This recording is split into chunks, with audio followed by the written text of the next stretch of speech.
Chers amis, bonjour. Nous sommes aujourd'hui tous ensemble pour écouter le docteur Causon. Alors, au niveau de l'association, chaque année, on prend un fil conducteur. En 2020, on a pris les jeunes malades et la course des héros, et puis la pandémie est arrivée et ça n'a pas marché. Cette année, notre fil conducteur, c'était là où les fatigues. Et miracle, le docteur Causon sort un livre sur la fatigue.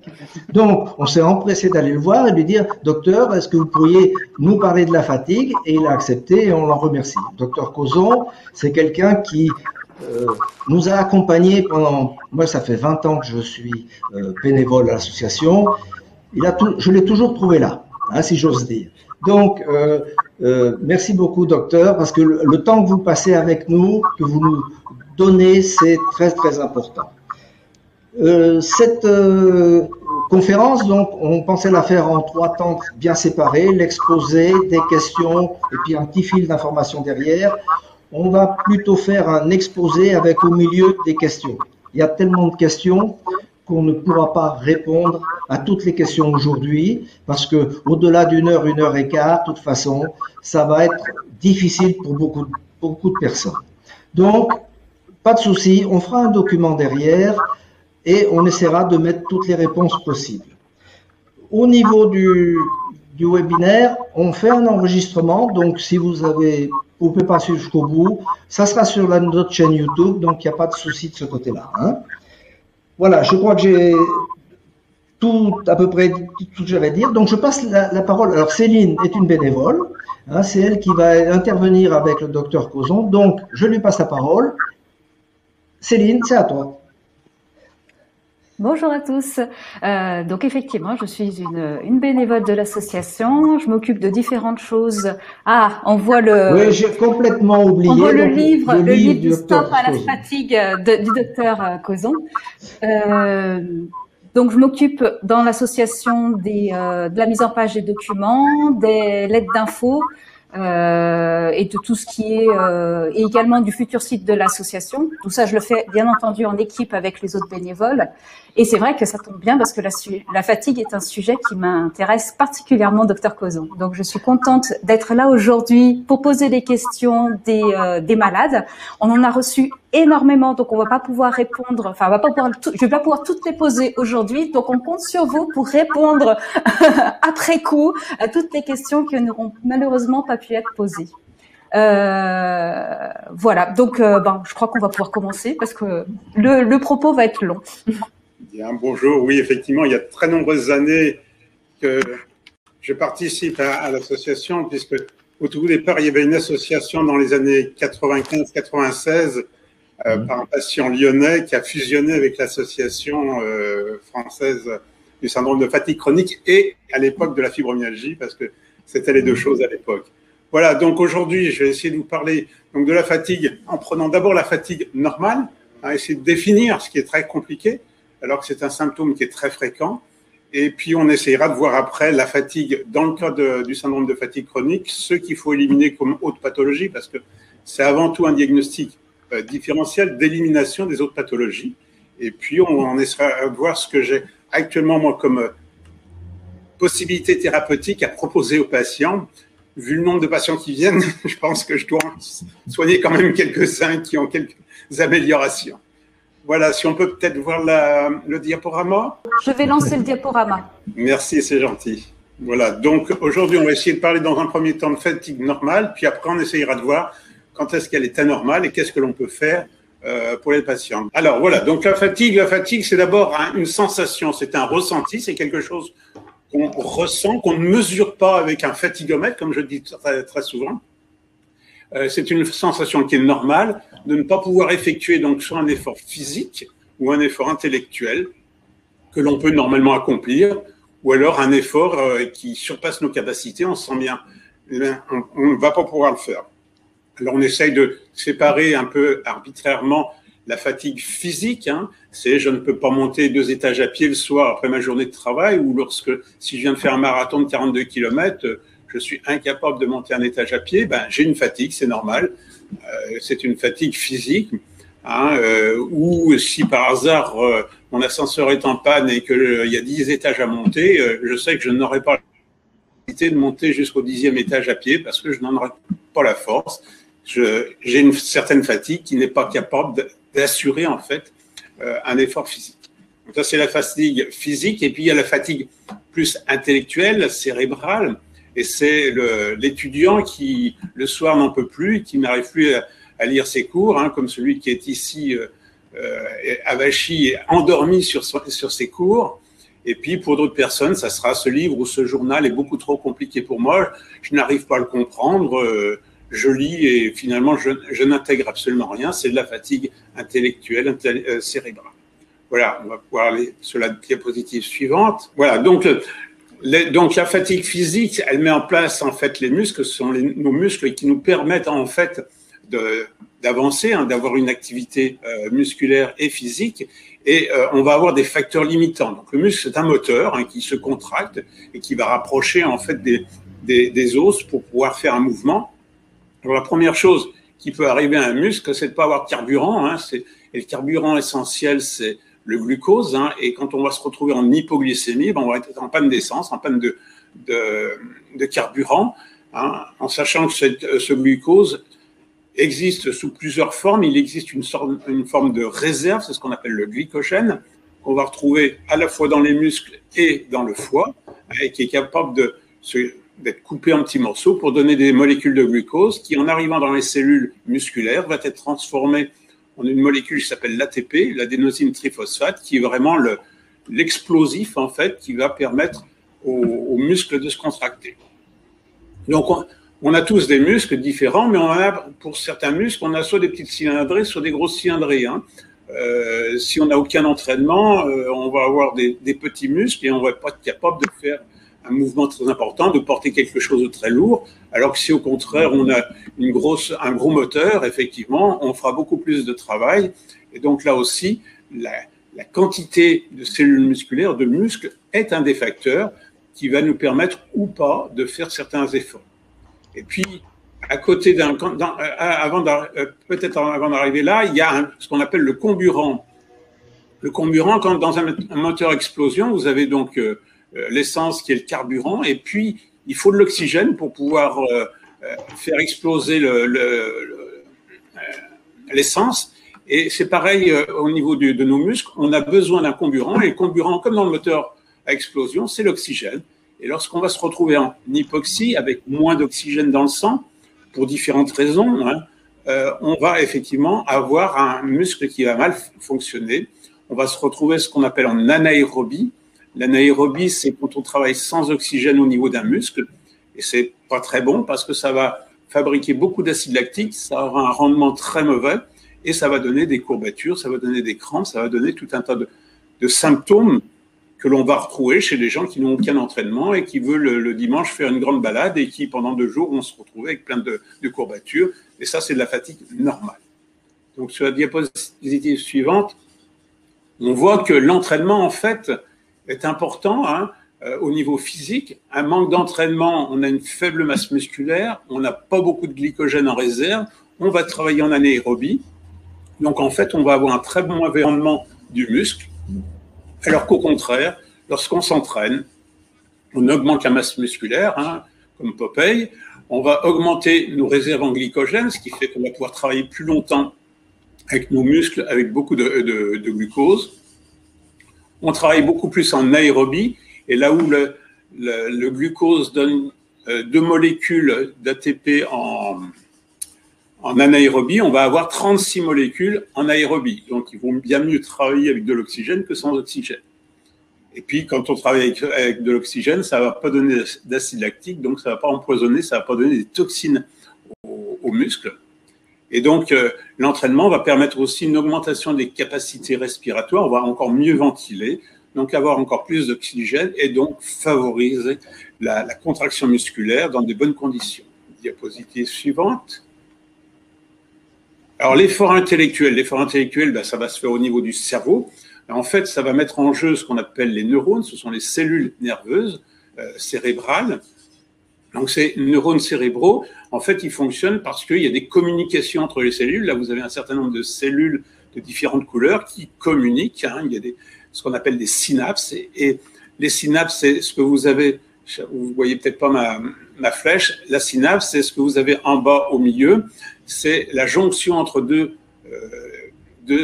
cellules où vous avez celle du haut qui reçoit l'influx nerveux, et quand elle reçoit l'influx nerveux, ces petits granules qui sont avec des petites pastilles rouges, des perles rouges, vont être déversés en fait dans l'espace intersynaptique pour aller sur le neurone d'après, pour entraîner un message. Et donc, on a une transmission du message.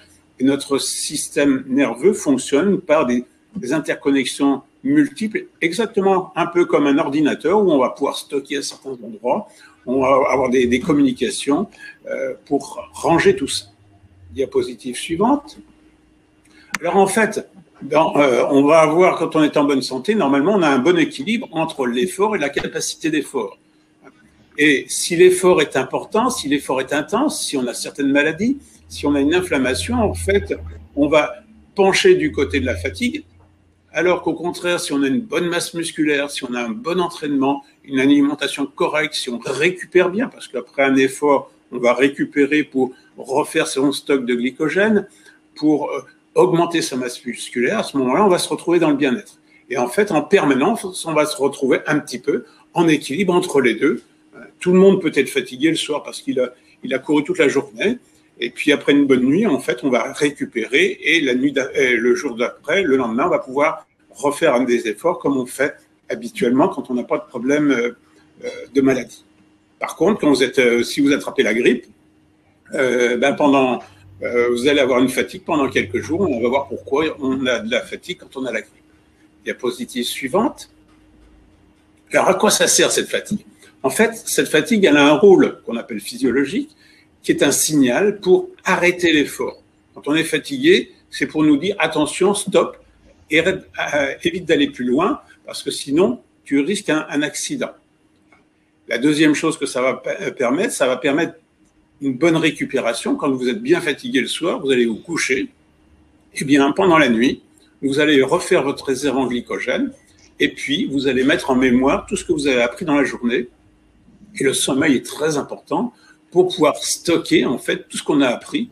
On va retravailler, en fait notre cerveau il travaille beaucoup la nuit, mais il va mettre en mémoire dans des petites cases, à certains endroits, dans des tiroirs, pour que la mémoire fonctionne bien. Et donc cette fatigue, elle va avoir donc ce rôle donc dans le stockage, et elle va prévenir les accidents. Hein. Si vous continuez un effort là que vous êtes fatigué, vous risquez soit une rupture de tendon. C'est ce qui arrive, par exemple, aux cyclistes qui forcent un petit peu trop et qui va se faire une rupture du tendon d'Achille. Ou alors, on peut avoir une déchirure musculaire. Hein, et là, tout d'un coup, le muscle, il n'arrive pas à faire l'effort et on tire tellement sur le muscle, il va y avoir une déchirure. Et là, ça va être, on va s'arrêter brutalement parce qu'effectivement, le muscle ne sera plus capable d'avoir son fonctionnement normal de faire un travail musculaire. Il peut y avoir des fractures d'effort. Hein, si on court trop longtemps, on peut avoir des fractures souvent au niveau des métatarsiens, au niveau du pied. Quand on demande trop d'efforts au cœur et qu'il est soit un petit peu donc pas assez entraîné ou parce qu'il y a de l'athérosclérose, on peut faire un infarctus du myocarde hein, si on dépasse. Et quand on va être fatigué, essoufflé, c'est le cœur qui nous dit attention, calme-toi, sinon tu vas aller trop loin. Dans certains cas, ça peut aller jusqu'à la mort, hein, heureusement assez rarement, hein, lors d'efforts trop importants. L'exemple classique, c'est quand même le soldat Philippides qui a couru de la ville de Marathon jusqu'à Athènes pour annoncer en fait que les Athéniens avaient gagné la bataille, mais en arrivant, il s'est écroulé en disant simplement qu'ils avaient gagné. Il est mort parce qu'il avait dépassé ses capacités. Il n'était pas comme nous marathoniens actuels, capables de faire les 42 km sans mourir à la sortie. Et puis, la fatigue, et là, c'est la fatigue intellectuelle qui est importante. Elle va être là pour nous dire, fais attention, tu n'es plus capable d'avoir une attention suffisante. Hein, et on sait très bien que les accidents de circulation arrivent dans plus de 30% des cas parce qu'il y a un défaut d'attention, il y a une fatigue du conducteur qui va tout d'un coup partiellement s'endormir au volant et ne plus être maître de la situation et avoir un accident. Les contrôleurs du ciel aussi sont des personnes qui ont besoin d'une attention très très importante pour éviter tous les accidents d'avion. Et donc, il leur faut là aussi être en pleine forme. Et ils ont d'ailleurs des obligations de se reposer régulièrement pour pouvoir ne pas avoir des moments de vigilance abaissée où ils risqueraient d'être responsables d'un accident. Et puis, il y a le burn-out. Le burn-out, c'est normalement quelque chose qui nous arrive pas si on sait écouter notre fatigue. Le burn-out, c'est à un moment donné, c'est une surcharge, c'est le moteur et surtout le cerveau qui disjoncte et qui dit « je n'en peux plus » et qui arrête tout. Et bon, c'est des gens qui deviennent tout d'un coup incapables de faire quoi que ce soit parce qu'ils ont tiré sur la batterie en permanence et un jour, la batterie, elle dit « j'en peux plus » et ils sont plus capables d'avancer. Voilà, donc notre fatigue, il faut savoir la respecter. La fatigue normale, elle est quelque chose de tout à fait normal. Il ne faut pas vouloir dépasser la fatigue. Il faut éviter de vouloir aller trop loin. Donc, bien savoir se connaître et connaître ses limites. C'est-à-dire que ces limites, on va les connaître progressivement et on va s'entraîner pour éviter d'avoir des accidents. Vous n'allez pas demander à quelqu'un qui fait jamais du vélo de monter le col de l'Iseran, par exemple, parce qu'il sera totalement incapable de le faire ou de toute façon, son organisme va s'arrêter avant. Par contre, si on s'entraîne très progressivement, on pourra tout à fait monter le col de l'Iseran, sachant que ça c'est quand même un bon effort pour quelqu'un qui a déjà un bon entraînement. Et par la suite, il va falloir effectivement bien récupérer. Et puis de la même manière, au niveau intellectuel, il faut qu'on fasse très attention pour pouvoir bien engranger toutes les données qu'on a apprises dans la journée. Donc la fatigue, elle est normale après tout effort. Il est normal d'être fatigué et cette fatigue va varier en fonction de la quantité de l'effort et de nos capacités. Si vous êtes très bien entraîné, vous allez pouvoir courir 2 heures tranquillement, faire un footing tranquille sans être fatigué. C'est ce qu'on aime bien quand on a pris l'habitude un peu de courir, c'est de courir mais sans que ça nous fatigue. Ça nous met même plutôt en forme le matin parce qu'on dérouille, on met la machine en route. Et donc, la fatigue n'apparaît qu'à partir d'un certain effort en fonction de notre seuil personnel et notre seuil varie. Pour une même personne, ça va varier entre personnes différentes et ça va varier aussi pour une même personne en fonction de ce qu'il a fait avant. Normalement, cette fatigue normale, elle permet une récupération en 24 à 48 heures, donc en fonction de l'intensité de l'effort qui a été fourni. Et cette récupération, elle permet en fait la reconstitution du stock d'énergie, la reconstitution aussi des neuromédiateurs au niveau du cerveau. Quand on a libéré des neuromédiateurs entre les cellules, en fait, il faut du temps pour que de nouvelles molécules de neuromédiateurs soient fabriquées dans le premier neurone qui sera prêt quand il y aura un nouveau pour aller sur le deuxième neurone. La récupération, elle permet l'élimination des toxines. Si on a travaillé par exemple en anaérobie et qu'on a fabriqué beaucoup d'acide lactique, donc le repos, la récupération va permettre de nettoyer en fait l'acide lactique qui est dans le muscle, qui donne une acidification, qui donne des douleurs, souvent des courbatures. Et donc cette récupération va se faire en 24 à 48 heures, suivant notre entraînement et suivant, j'allais dire, la quantité de toxines qu'on a mis dans le muscle si jamais on a travaillé trop longtemps en anaérobie. Et puis un autre facteur qui intervient pendant la récupération, pendant la nuit, c'est la production de certaines hormones comme l'hormone de croissance, la GH, qui va permettre d'augmenter la masse musculaire. Donc pendant la nuit, quand vous récupérez, vous faites du muscle. Et donc ça va permettre effectivement d'avoir un muscle qui va progressivement grossir et être capable d'avoir une activité encore plus importante lorsqu'on va lui demander, dans les jours qui suivent, un effort identique ou légèrement supérieur, ce qui va nous permettre en fait, avec l'entraînement, d'augmenter progressivement notre masse musculaire et donc notre capacité. Au niveau du cerveau, en fait, la nuit va permettre comme je vous ai dit tout à l'heure, de classer tous les événements qu'on a enregistrés. Ça va augmenter en fait le réseau de communication, comme dans un ordinateur où on va mettre de plus en plus en stockage et avec des communications entre cellules, des synapses qui vont s'effectuer pour augmenter encore plus les capacités en fait de notre cerveau. Par contre, la fatigue est normale aussi lorsqu'on a une maladie. Si on a une maladie qui touche un organe comme le poumon, quand on a un déficit respiratoire, on va mal oxygéner son sang, donc on va pas pouvoir apporter suffisamment d'oxygène dans les muscles, et donc là on va avoir un muscle qui va mal fonctionner à cause d'un manque de comburant d'oxygène, donc en anaérobie, et donc on aura une capacité musculaire qui sera faible. Pareil, si le cœur est un peu fatigué, qu'il n'apporte pas suffisamment à la fois d'oxygène et de glucose avec la circulation, eh bien on va se retrouver avec des muscles qui ne seront pas capables de travailler très longtemps à un bon rendement, et on va avoir de la fatigue. Si les reins ne fonctionnent pas très bien, on va avoir aussi un défaut d'élimination. Le rein, c'est l'organe qui va permettre de nettoyer un petit peu toutes les toxines qu'on a pu accumuler. Et donc là, lorsqu'on a une insuffisance rénale, on va avoir une quantité de toxines qui est trop importante, qui va faire qu'effectivement, on ne pourra pas augmenter ce niveau de toxines, parce que le niveau de toxines va nous donner une sensation de fatigue. Ça, c'est les maladies d'organes, où les organes ne sont pas suffisants pour... On a peut-être encore un tout petit instant. Et il y a l'inflammation.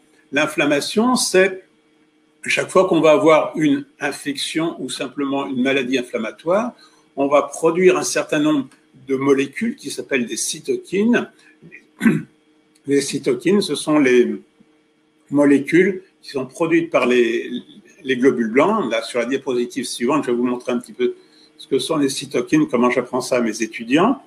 Donc les cytokines sont donc des substances. Alors, vous ne devez pas voir ma flèche, ce sont des substances qui sont produites par les cellules. On a des cellules qui ont plein de prolongements au plein milieu, qui envoient des bouteilles à la mer. Les cytokines, ce sont toutes ces bouteilles à la mer que vous apercevez dans le système immunitaire. C'est un système de défense où il y a un général, c'est le lymphocyte T. Il y a des cellules présentatrices antigènes avec un écran de télévision. Vous avez des cellules tueuses, la natural killer, vous avez des lances de torpilles, des lances de missiles intercontinentaux, c'est les anticorps. Donc toutes ces cellules, en fait, discutent entre elles grâce à ces bouteilles à la mer qui sont lancées et qui sont en fait des cytokines. Et on va avoir des cytokines qui sont des cytokines dites de l'inflammation, comme l'interleukine 1, l'interleukine 6, le TNF-alpha, les interférons. TNF-alpha est bien connu des gens qui ont de la polyarthrite rhumatoïde, des maladies inflammatoires de l'intestin, parce qu'on utilise maintenant des anticorps anti-TNF-alpha pour bloquer ces maladies inflammatoires avec des médicaments qu'on appelle des biothérapies pour bloquer en fait ces cytokines de l'inflammation. Et à côté de ces cytokines de l'inflammation, on a d'autres cytokines qui sont plutôt des cytokines régulatrices, les interleukines 10, le TGF-bêta, qui vont être des cytokines qui vont calmer. Quand on s'est normalement activé, quand le système immunitaire est activé contre une bactérie, contre un virus, donc il déclenche une inflammation importante, et puis après, il va falloir calmer cette inflammation, et pour calmer cette inflammation, on va mettre en place en fait des cytokines régulatrices qui vont ralentir en fait la réponse du système immunitaire pour la calmer, avec un système immunitaire qui gardera simplement une mémoire capable de réagir beaucoup plus vite si par hasard on est à nouveau en présence du virus ou de la bactérie qui nous a infectés. Voilà, sur la diapositive suivante, je parle un tout petit peu des interférons. Les interférons, donc, c'est une catégorie de cytokines qui, au départ, avait été décrite parce qu'elle interférait avec les virus. Ça a été décrit dans les années 50 parce que c'était des molécules qui interféraient, qui étaient produites lorsqu'on avait une infection virale. Et donc, en fait, ces interférons, ce sont eux en particulier qui induisent la fatigue. Alors, quand on a un syndrome grippal, donc on produit de l'interféron gamma et c'est ce qui va induire en fait le syndrome grippal et des courbatures, de la fatigue. Quand on a la grippe, on n'est pas très bien pendant quelques jours, mais ça dure 4-5 jours, le temps qu'on élimine notre virus. On va retrouver ces interférons dans les maladies inflammatoires chroniques. les maladies inflammatoires chroniques de l'intestin, la maladie de Crohn ou la rectocolite hémorragique, la polyarthrite rhumatoïde, où on va avoir en fait ces interférons qui vont donner chez ces patients de la fatigue. Mais quand on a une maladie, en général, on est d'accord pour avoir... Enfin, on est d'accord. Les médecins reconnaissent la fatigue d'une maladie inflammatoire sans aucun problème. On connaît aussi la fatigue qu'on induit chez certains patients qu'on traitait par interféron. Alors, autrefois, avant les nouveaux traitements pour l'hépatite C, on traitait avec de l'interféron et on induisait des fatigues pseudo-grippales importantes chez les patients et même des dépressions dans près de la moitié des cas.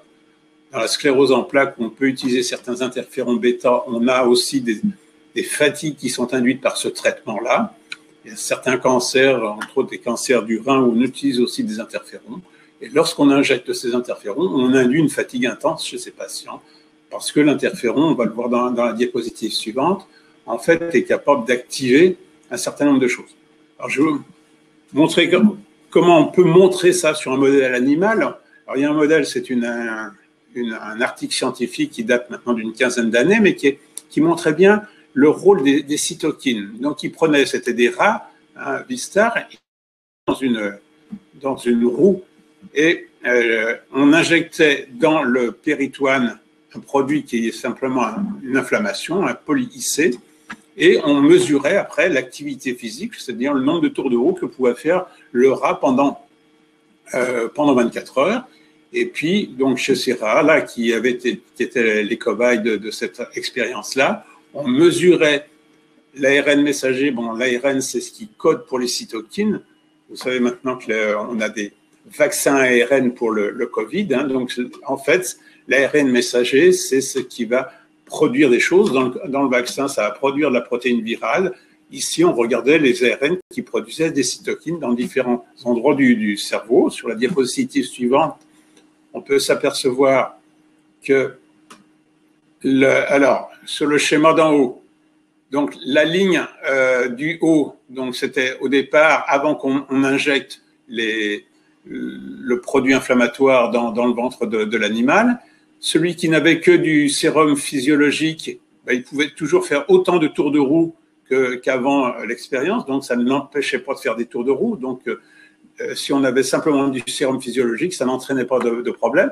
Alors que les rats qui avaient une injection en fait de poly-IC, en fait, on voyait descendre le nombre de tours de roue de manière très importante, de plus de 50% pendant les 24 premières heures, mais pendant 7 jours à peu près, au moins 7 à 8 jours, le rat continuait alors qu'il n'avait plus de symptômes d'inflammation, il n'avait plus de fièvre, il avait pu faire un peu de fièvre au tout début, mais par la suite, il n'avait plus de fièvre, apparemment, il n'avait plus de maladie du tout. En fait, pendant les 7 jours qui suivaient, il faisait moins de tours de roue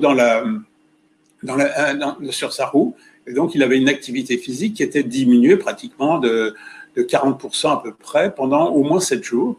Et quand on regarde au niveau du cerveau de ces animaux, on s'aperçoit aussi bien à J1, bon, ça c'est normal à J1 qu'il y ait eu une réaction inflammatoire dans le cerveau avec l'interleukine 1 bêta qui était mesurée, mais on s'apercevait aussi qu'à J7, il y avait aussi des interférons alpha et des interleukines qui étaient produites dans certaines structures du cerveau qui perduraient donc longtemps après, alors que l'injection n'avait été faite que dans le ventre de l'animal, et on s'apercevait que jusque dans sa tête, il y avait de l'inflammation dans sa tête.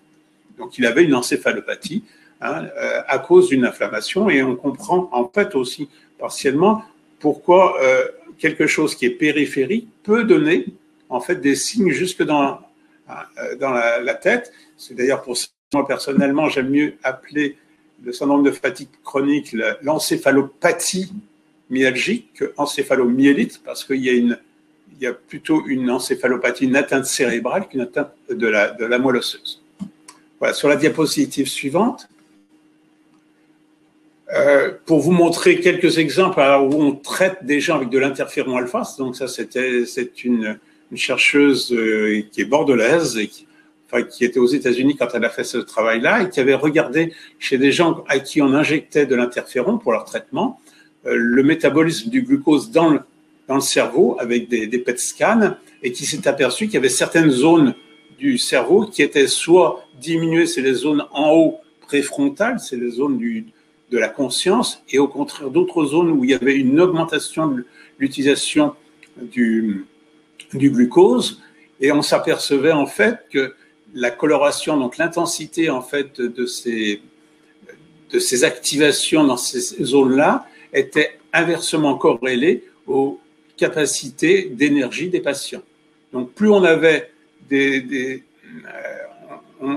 des structures qui s'allumaient, qui avaient un gros métabolisme du glucose, plus les patients décrivaient une grande fatigue et étaient incapables de se produire. Donc on montre par cette expérience-là que chez les patients qu'on traite par l'interféron, on va diminuer en fait les capacités en touchant en fait au niveau du cerveau certaines structures du cerveau.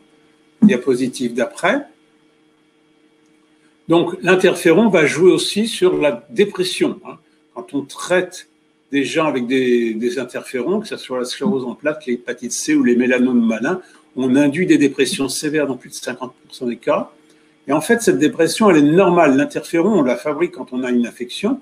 Et l'interféron va, en fait, cette dépression va entraîner une diminution de la prise de risque.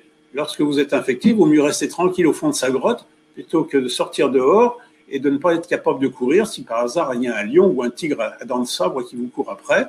Donc en fait, l'interféron, elle nous dit simplement reste tranquille au fond de ta grotte pour ne prends pas de risque à risquer si tu ne peux pas te défendre. Alors comment ça fonctionne? L'interféron, ça active des enzymes.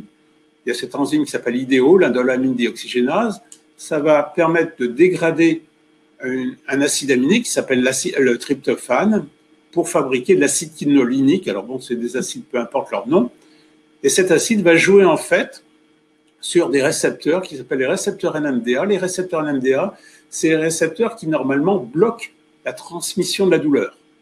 Et si ce récepteur NMDA est bloqué par l'acide quinolinique, en fait, ce filtre naturel disparaît, donc toutes les petites sensations deviennent des douleurs importantes. Alors c'est vrai pour les douleurs, c'est vrai pour la fatigue, la petite fatigue devient une grande fatigue, ça peut être vrai pour les sons, ou pour les odeurs, pour les ondes électromagnétiques, en fait. Cette dégradation du tryptophane en acide quinolinique va favoriser en fait une exacerbation de pratiquement toutes les sensations et qui deviennent des sensations très désagréables. Et puis, quand on a moins de tryptophane, on va avoir aussi moins de sérotonine et de mélatonine, et donc ça va entraîner de la dépression, des troubles du sommeil. La diapositive suivante montre en schéma l'interféron gamma que vous avez sur votre gauche. En fait, on va stimuler deux choses, en fait, à la fois l'indolamine l'IDO mRNA et une autre molécule qui est la hénosynthèse inductible qui va fabriquer du héno.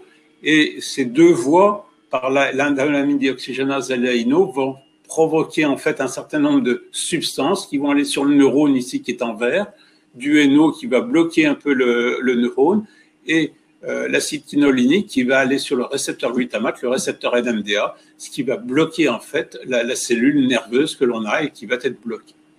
Sur la diapositive suivante, elle va nous montrer le rôle des cytokines pro-inflammatoires. Donc toutes les cytokines pro-inflammatoires sont celles qui sont sur la droite. Là, on a l'interleukine 1, le TNF-alpha, l'interféron gamma, l'interleukine 6. Et toutes ces cytokines-là induisent cette indolamine déoxygénase et donc de l'acide quinolinique, donc qui agit sur le récepteur NMDA et ça va donner de la neurotoxicité. À l'inverse, les autres cytokines qui sont plutôt, sur les cytokines qui sont plutôt inhibitrices, comme l'interleukine 10, l'interleukine 5 ou l'IL4, ça va bloquer en fait l'indolamine déoxygénase, qui va favoriser plutôt la kynurénine, le tryptophane, la mélatonine et la sérotonine. Et donc ça sera bon en fait pour ne pas avoir de dépression, la sérotonine, la mélatonine, ça sera bon aussi pour bien dormir.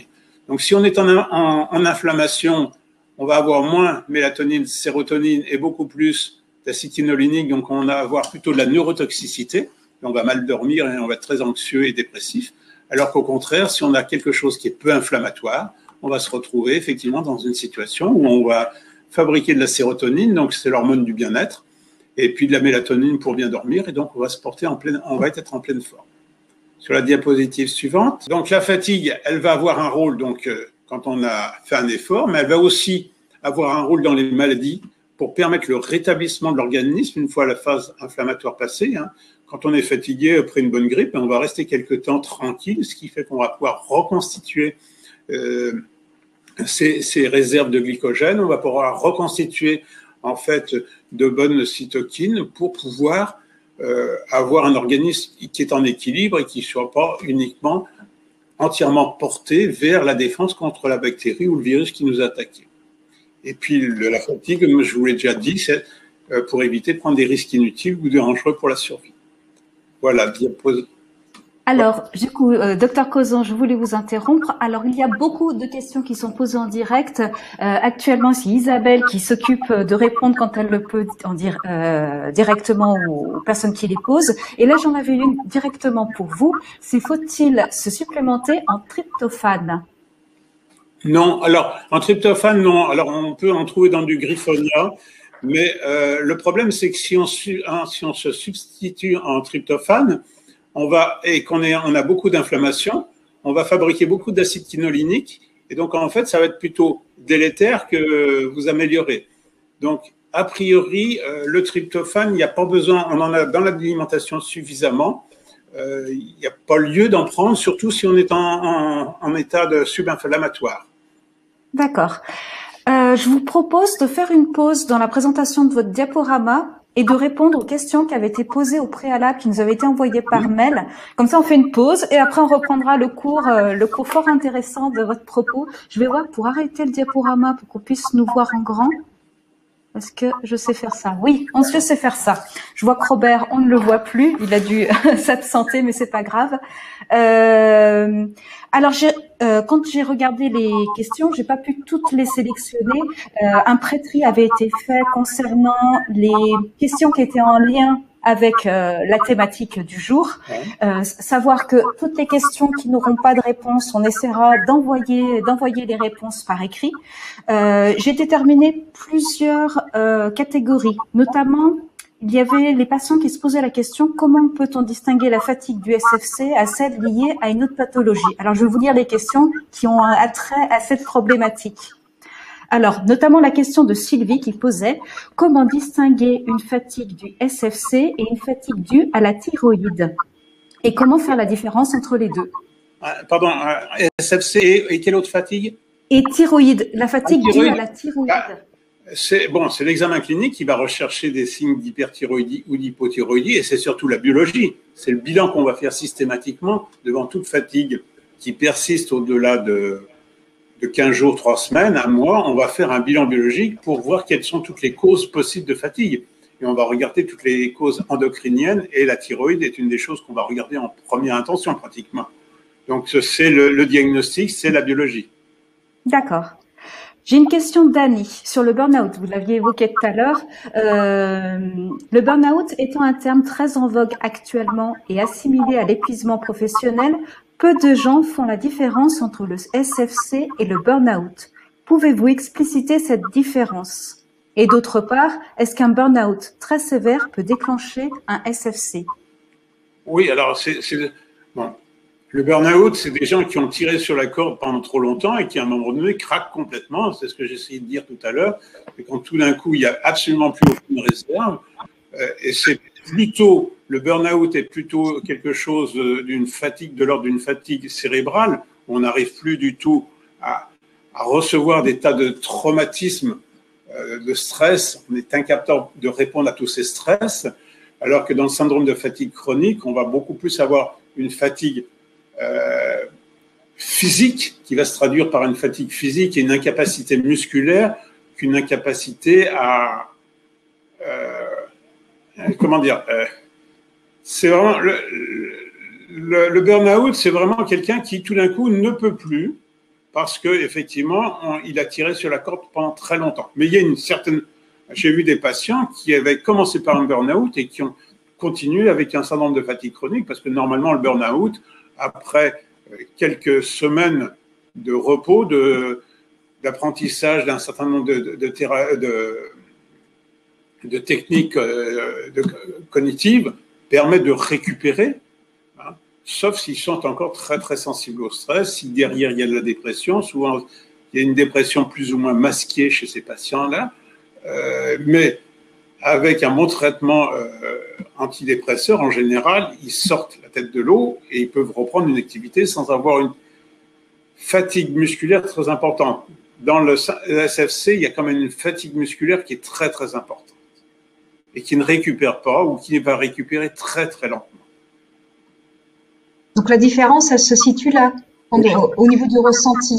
Voilà, du ressenti. Je pense que dans le burn-out, c'est surtout une grosse sensibilité au stress, avec quelqu'un qui disjoncte complètement et qui n'est plus du tout capable de se retrouver face à une situation de stress, alors que dans le syndrome de fatigue chronique, c'est moins une sensibilité au stress qu'une sensibilité à l'effort physique ou à l'effort, après avoir lu, après avoir fait un calcul mathématique, de ne plus pouvoir le faire au bout d'un moment. Le burn-out, il est complètement là, il y a un blackout complet qui fait que ça ne répond plus, mais c'est plutôt, au moins en grande partie, d'ordre d'un état de stress post-traumatique. Alors, j'avais d'autres questions concernant quelle est toujours la différence entre le syndrome de fatigue chronique et d'autres pathologies, la différence entre la fatigue liée à un épuisement des glandes surrénales et le syndrome de fatigue chronique. Là encore, j'allais dire les surrénales, bon, c'est la maladie d'Addison, c'est ce qu'avait le président Kennedy il y a quelques dizaines d'années en arrière. En fait, c'est des glandes qui fabriquent le cortisol. C'est la biologie qui va nous faire la différence. Chaque fois qu'on va voir quelqu'un, on fait un dosage de cortisol ou une cortisolurie des 24 heures pour voir s'il n'y a pas un défaut de production de cortisol. Donc en fait, c'est la même réponse. C'est la même réponse pour toutes les questions, pour savoir arriver à distinguer le syndrome de fatigue chronique d'une autre fatigue liée à une autre pathologie. C'est la biologie qui nous donnera la réponse. Oui, on pose un certain nombre d'hypothèses. On va éliminer toutes les maladies qui ont toutes de la fatigue. Toutes ces grandes maladies ont toutes de la fatigue. Donc, on va parler de syndrome de fatigue chronique. On en parlera dans un instant. Quand on aura éliminé en fait toutes ces autres pathologies, il faut faire alors J'arrête les questions sur la distinction entre les différentes maladies. Je crois qu'on a compris. Alors, j'avais des questions plus générales sur la fatigue en général.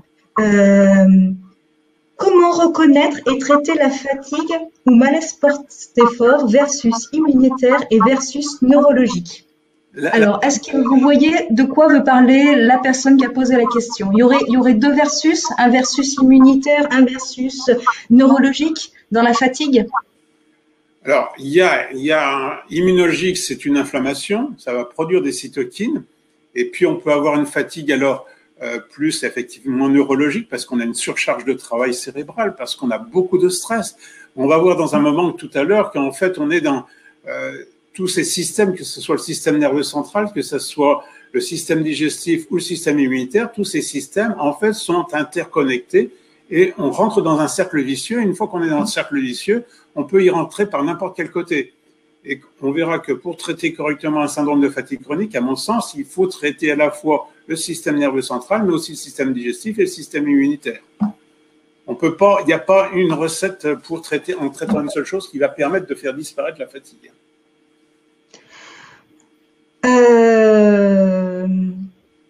Alors après, il y a des choses que vous allez certainement expliquer par la suite, donc je ne vais peut-être pas vous poser la question, mais il y en a une quand même que je vais vous poser. La question de Karine qui me semble intéressante, c'est pourquoi est-il si difficile de mesurer médicalement la fatigue et donc de la quantifier et de distinguer la fatigue physique de la fatigue cérébrale? Comme je dis toujours, malheureusement, on n'a pas de fatigomètre. C'est une sensation, c'est un ressenti. Si le matin, même une personne en bonne santé, vous lui dites s'il est fatigué, il ressent qu'il n'est pas fatigué. Le soir, s'il a fait beaucoup de choses, il va dire je suis fatigué, mais vous n'allez pas pouvoir mesurer, à moins de leur faire des exercices pour voir jusqu'à quel maximum d'efforts qu'ils vont pouvoir faire. Alors, on ne va pas faire un test d'effort le matin et le soir pour voir qu'il y a une différence entre le matin et le soir. Et donc, pour les patients, c'est un peu la même chose. On pourrait faire des tests d'effort. leur demander ce que font souvent les cardiologues. Ils mesurent la fatigue cardiaque en faisant faire un test de 6 minutes. Le nombre de mètres parcourus sur un tapis roulant maximum que l'on peut faire en 6 minutes. Donc, quelqu'un qui est fatigué, il va pas en faire beaucoup. Hein, il fera peut-être que 500 mètres, alors que quelqu'un qui est en bonne santé, en 6 minutes, il va pouvoir pratiquement faire 1 kilomètre sans problème. Donc, et pareil, alors on mesure, les seules mesures que l'on a, ce sont des questionnaires essentiellement, qui vont nous permettre de voir si les gens nous disent je suis capable ou pas de faire ça, de lire le journal ou pas du tout, je suis incapable de suivre une émission à la télévision ou à la radio. C'est du subjectif, c'est pas du tout, on n'a pas de quantification malheureusement objective en dehors de tests d'effort, mais qu'on fait rarement faire, parce que si on fait faire entre autres un test d'effort à un patient en allant au maximum de son effort, il va le payer pendant plusieurs jours, voire semaines. Donc on va éviter ce genre de choses chez les gens qui ont un syndrome de fatigue chronique. Alors, il y a beaucoup de questions. Je ne vais pas pouvoir toutes les poser. La session des questions va bientôt arriver à sa fin. Je vais poser une dernière question et après, on retourne au diaporama. Alors, qu'est-ce que je choisis comme question? Ah oui, peut-être une question qui intéresserait, je pense, les malades. C'est concernant la vaccination. Donc, il y a une question d'Isabelle. Y a-t-il possibilité d'aggravation de la fatigue si l'on se fait vacciner pour la Covid-19? Comme toute vaccination, c'est une stimulation du système immunitaire. C'est ce qu'on essaye de faire. On essaye de stimuler le système immunitaire pour qu'il fabrique des anticorps et vraisemblablement des cellules cytotoxiques vis-à-vis du virus pour ne pas faire une infection grave lorsqu'on est en contact avec le virus. Toute vaccination peut entraîner effectivement une réaction inflammatoire et donc une aggravation un petit peu, donc chez les gens qui ont déjà un état subinflammatoire, une réaction pas d'intolérance, mais de mauvaise tolérance, une réaction inflammatoire qu'on peut avoir. Par contre, après, c'est un problème de risque, hein, de balance d'équilibre entre le risque de ne pas être vacciné et d'avoir le virus qui, lui, risque de donner des formes beaucoup plus graves et d'avoir une fatigue qui va durer beaucoup plus longtemps, en sachant qu'actuellement, on va tous passer soit avec le vaccin, soit on aura tous le virus. C'est un virus, les coronavirus, tous les autres coronavirus, on les a tous rencontrés en général pendant notre enfance. Donc on est tous protégés partiellement parce qu'on l'a été, et on fait très régulièrement, vraisemblablement, des réinfections à coronavirus, mais ça dure 24 à 48 heures parce qu'en général, notre système immunitaire a une mémoire qui va lui permettre de se débarrasser rapidement du virus que l'on a déjà vu quelques années auparavant. Donc entre les deux, entre le risque d'avoir une forme plus grave et le vaccin, je pense que même pour les patients, il n'a pas été montré que chez les patients pour l'instant il y avait une aggravation importante avec le vaccin. Je conseille moi pour l'instant de faire plutôt un vaccin qui en général est bien toléré, il n'y a pas d'adjuvant. On n'a pas les mêmes risques avec d'autres vaccins où il y a souvent des adjuvants. Personnellement, moi, j'ai déjà eu ma première injection, j'aurai ma deuxième injection lundi. Vous allez bien?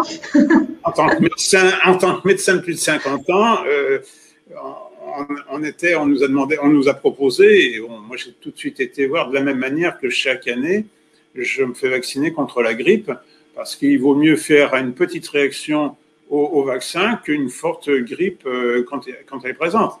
Et je pense que pour beaucoup de patients, il vaut mieux, alors sauf si on ne sort pas, si on vit dans sa bulle, effectivement, donc on n'a aucun risque.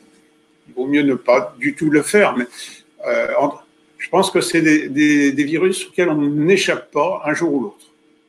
Et donc il faut, à mon sens, il vaut mieux être protégé par un vaccin, surtout que ces vaccins-là n'ont pas du tout, a priori, les mêmes complications, au moins pour les deux premiers qu'on a eus, les ARN, Pfizer et Moderna, il n'y a pas de virus vivant, donc il n'y a aucun risque de réactiver une maladie.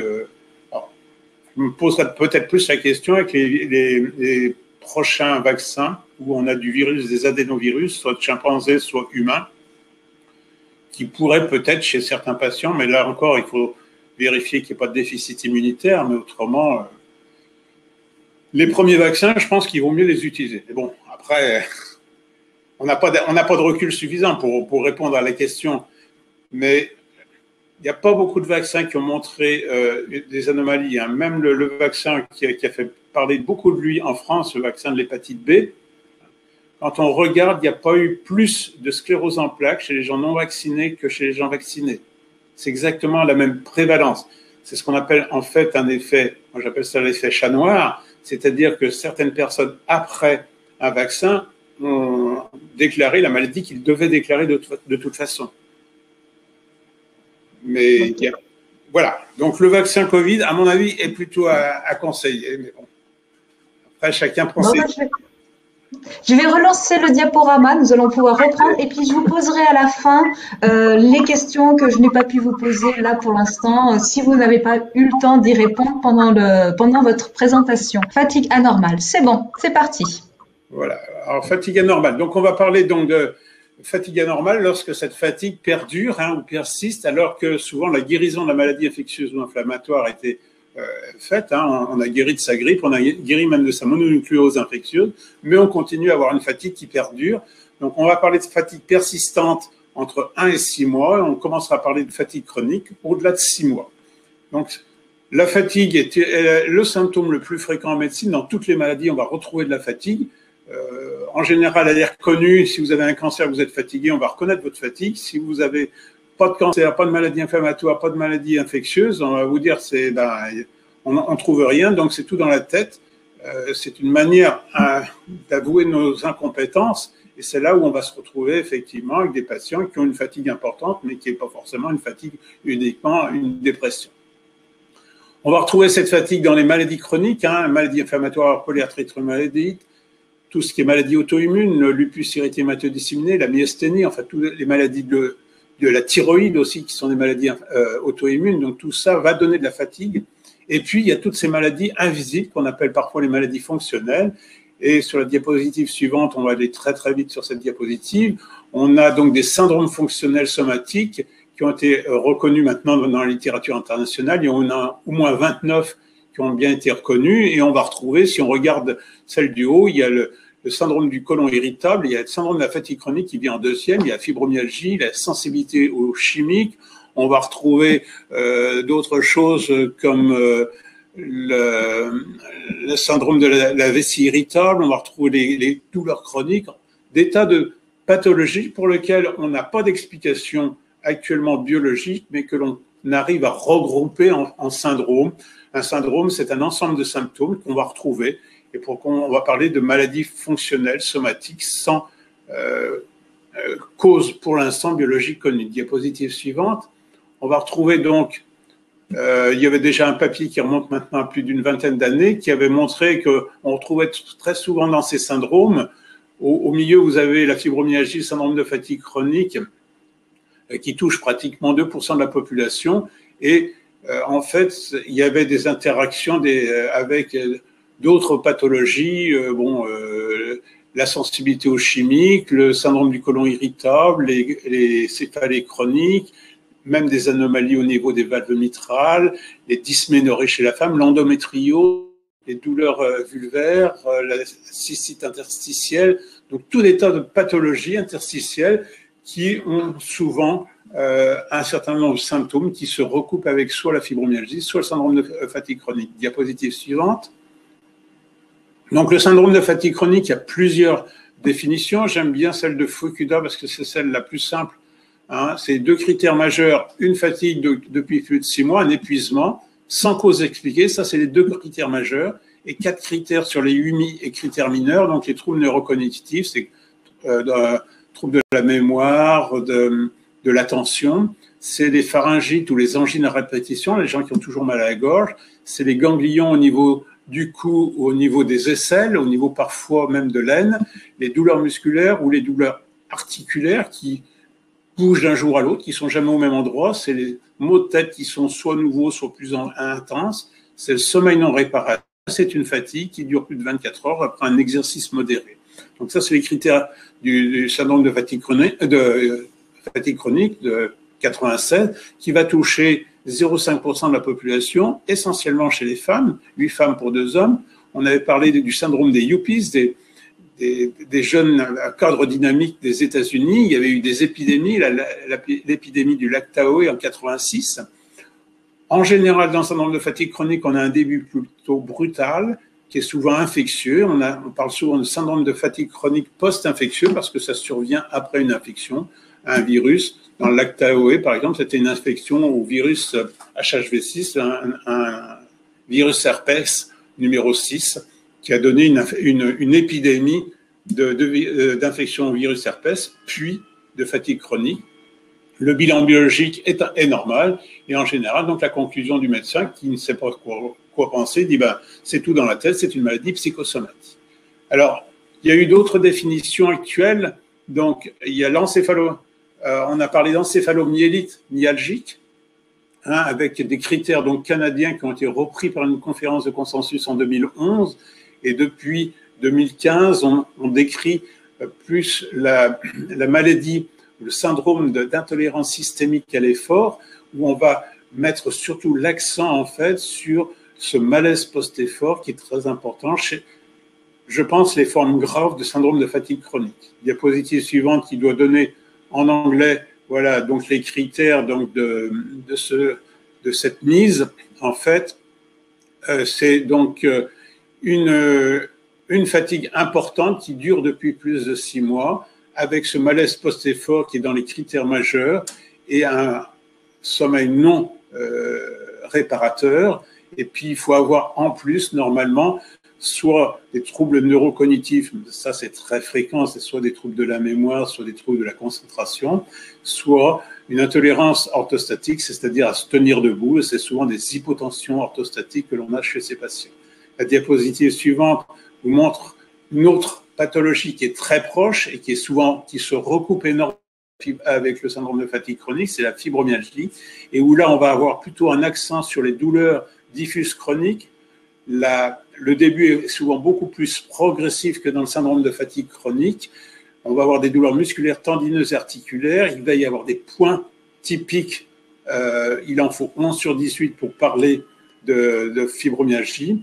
On retrouve la fatigue et la fatigabilité d'effort. Il y a des troubles du sommeil très fréquents. Il y a un côlon irritable dans plus de 50% des cas. Des maux de tête qu'on retrouvait aussi dans le syndrome de fatigue chronique. De la dépression qu'on n'a pas dans le syndrome de fatigue chronique en général, de l'anxiété et une grande sensibilité au stress. Et là, ça touche 1 à 2% de la population. La diapositive suivante montre, si je me souviens bien, oui, le dessin d'une de mes patientes qui a dit tous ces points douloureux, et on retrouve parfois des points de fibromyalgie, mais aussi des points qui ne sont pas de fibromyalgie. On a souvent des douleurs chez certains fatigués chroniques qui sont des douleurs musculaires que l'on ne déclenche pas la pression, contrairement à la fibromyalgie qu'on ne peut pas toucher. Dans le syndrome de fatigue chronique, souvent les gens ont des douleurs musculaires, mais on peut appuyer dessus sans que ça fasse très mal, ou voire même pas du tout. Par contre, ils disent qu'ils ont mal, mais pas à la pression. Donc là, c'est un petit peu la différence entre les deux pathologies, mais qui se recoupent énormément. La diapositive suivante vous présente donc le syndrome du côlon irritable, qui est la troisième entité qu'on retrouve pratiquement chez tous les patients, avec des critères qui sont appelés de ROM3, donc avec des douleurs et une gêne abdominale qui durent au moins 3 jours par mois au cours des 3 derniers mois, qui ont débuté depuis au moins 6 mois, avec soit une amélioration des symptômes lorsque les gens vont à la selle, avec des modifications de la fréquence des selles, soit plus, soit moins de selles, la constipation ou au contraire une accélération, avec donc des modifications aussi dans la consistance des selles, soit des selles qui sont plutôt diarrhéiques, molles, ou au contraire très, très dures, très constipées. La diapositive suivante vous montre en fait que toutes ces pathologies sont très intriquées. La plus fréquente, c'est le syndrome du côlon irritable, c'est pratiquement 7 à 20% de la population. On retrouve très souvent chez les fibromyalgiques et chez les fatigués chroniques. Donc, ces symptômes, la fatigue étant le symptôme commun à toutes ces pathologies. Diapositive suivante va vous montrer une étude que j'ai faite entre 2006 et 2009 sur 700 patients. Diapositive suivante, où on avait regardé donc les critères mineurs. À l'époque, c'était Fukuda qui régnait. Les critères mineurs versus le nombre de points de fibromyalgie. Donc, sur la population que j'avais vue, il y avait 181 fibromyalgiques, il y avait 441 syndromes de fatigue chronique et des incomplets. Et en fait, on s'aperçoit qu'il y a une relative corrélation, c'est-à-dire que plus on a de critères mineurs du syndrome de fatigue chronique, plus on a de chances d'avoir plus de points de fibromyalgie. Et la corrélation entre les deux était très significative pour les statisticiens. Diapositive suivante. Quand on regarde chez ces patients s'ils ont une colopathie fonctionnelle avec un petit questionnaire que je donne à mes patients, on s'aperçoit qu'il y en avait 7% qui n'avaient pas de signe digestif, il y en avait 22% qui avaient une colopathie modérée et il y en avait 70% qui avaient une colopathie importante avec un score important supérieur à 10 sur 25. Quand on regarde la relation entre les signes digestifs et le nombre de critères de fibromyalgie, on s'aperçoit que là aussi, c'est très corrélé. On avait exactement la même chose avec les 8 points de fibromyalgie, les 8 critères mineurs du syndrome de fatigue chronique. Il y a une corrélation entre les troubles digestifs et le nombre de critères mineurs et le nombre de points douloureux de la fibromyalgie. Diapositive suivante. Est-ce qu'il y a une dépression chez ces patients qui ont une fatigue ou des douleurs? En fait, en faisant donc un questionnaire de dépression qui s'appelle le questionnaire de Beck, on s'aperçoit que 45% des patients ont un score inférieur à 10, donc de non-dépression. Il y en a 28% qui ont un score entre 10 et 15, qui est un score à peine de dépression. À partir de 15, on commence à avoir une dépression qui est déjà modérée jusqu'à 20, et il n'y a que 11% des patients qui ont un score supérieur à 20. Disons qu'on peut dire qu'il y a 25% à peu près des patients qui sont dépressifs sur l'ensemble des patients. Quand on essaye de faire la différence entre la dépression et l'anxiété, avec des échelles visuelles d'anxiété, quand on demande aux gens s'ils sont dépressifs ou anxieux, ils sont tous très anxieux en général. Il y a une majorité de gens qui sont anxieux, alors que vous voyez que la dépression, il y en a beaucoup qui se disent non dépressifs, et il y a quand même beaucoup moins de dépressifs que d'anxieux. Aussi bien avec une échelle visuelle qu'une autre échelle, donc qui est un questionnaire à l'hôpital de l'anxiété et de la dépression. Là aussi, on a beaucoup plus d'anxiété que de dépression chez les patients. Diapositive suivante. Là encore, quand on regarde s'il y a une corrélation entre la dépression et les troubles digestifs, eh bien, banco, on se retrouve que plus on a de troubles digestifs, plus on a des chances d'avoir effectivement un score de Beck important. Et donc là aussi, on a une bonne corrélation entre les troubles digestifs et la dépression. Sur la diapositive suivante, en fait, sur le plan biologique, sur ces patients, ces 700 patients, on s'aperçoit qu'il y a des toutes petites anomalies, mais qui sont significatives. Plus on s'aggrave, les colonnes, là, c'était les gens qui n'avaient pas tous les critères de syndrome de fatigue chronique, ceux qui avaient les critères de syndrome de fatigue chronique et ceux qui, en plus, avaient une fibromyalgie. Eh bien, on s'aperçoit, par exemple, pour le nombre de globules rouges, on a une petite diminution et qui est significative. Pareil pour l'hémoglobine, pour la vitesse de sédimentation et pour la protéine C-réactive, la CRP, on a là aussi des petits signes d'inflammation. Ce n'est pas des inflammations majeures, c'est des petites inflammations qu'on va retrouver aussi sur l'albumine. Et puis, on va avoir des antioxydants qui sont un peu abaissés. Les patients donc, qui sont les plus graves ont moins d'acide urique. L'acide urique, en général, on le regarde sur la goutte, mais on ne regarde pas la diminution. En fait, la diminution de l'acide urique se retrouve dans certaines maladies inflammatoires comme la sclérose en plaques, où il y a moins de... Et l'acide urique est notre principal antioxydant, encore plus important que la vitamine C. Pareil aussi pour la bilirubine. Alors, on en arrive, oui, sur la diapositive qui a été passée après. En fait, quelles sont les relations? Est-ce que ce sont les douleurs ou la fatigue qui induisent la dépression?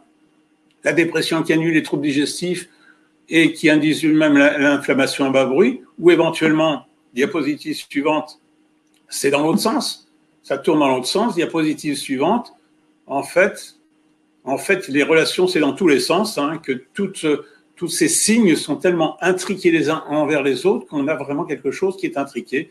Et on ne sait pas si c'est la douleur qui est au départ, si c'est la dépression, les troubles digestifs ou l'inflammation à bas bruit. En fait, on va se retrouver dans quelque chose, un cercle vicieux qui se met en place et qui tourne en rond. Diapositive suivante.